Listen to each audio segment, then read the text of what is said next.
Il rentre dans la pièce.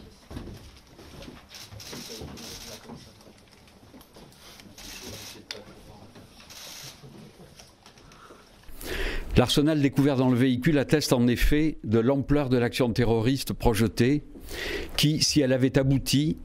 aurait pu avoir des conséquences humaines dramatiques. Force est de constater que si ce passage à l'acte terroriste n'a fait aucune victime, il n'en demeure pas moins mortifère.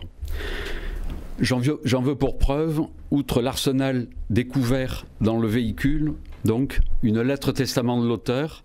expédiée par la poste à plusieurs de ses proches le 19 juin, dans lequel il a notamment écrit avoir soutenu, je cite, « depuis des années, les moudjahidines qui combattent pour secourir l'islam et les musulmans, avoir prêté allégeance à Abou Bakr al-Baghdadi,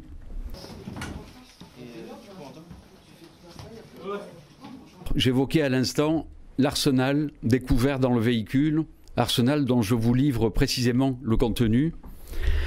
Sur la banquette arrière ont été découvertes 2 bouteilles de gaz de 13 kg chacune, pleines et toujours dotées de leur opercule de sécurité,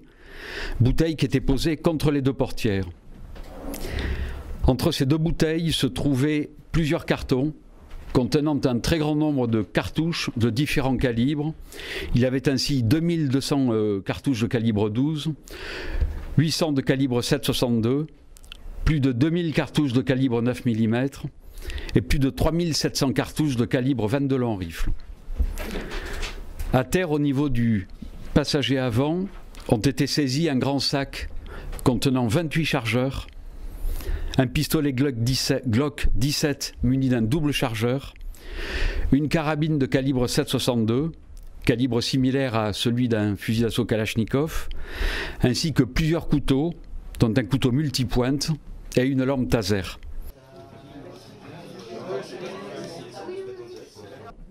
La perquisition au domicile de l'auteur a permis de découvrir au sous-sol du pavillon un stock important, à savoir 8 bidons vides de poudre de rechargement de munitions d'une contenance de 500 grammes chacune. Cette poudre noire a pu avoir été utilisée par le mis en cause pour confectionner ses propres munitions, mais il convient aussi de relever que cette poudre peut servir à la confection d'un engin explosif artisanal,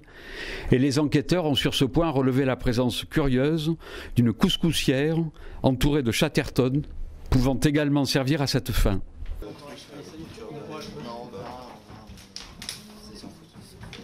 Des voyages en Turquie en 2016, donc sous couvert réel ou supposé, l'enquête nous le dira, de son activité professionnelle, et le séjour auparavant, en février-mars 2015, qui, au vu de la lettre testament que j'évoquais au début de mon propos, d'une part, et du témoignage d'une proche, d'autre part, atteste, c'est certain, d'une volonté déterminée de rejoindre la zone irako-syrienne. De même, l'acquisition et la détention de plusieurs armes au prétexte de la pratique de tirs sportifs pourraient apparaître comme des actes préparatoires de l'attentat qu'il a commis.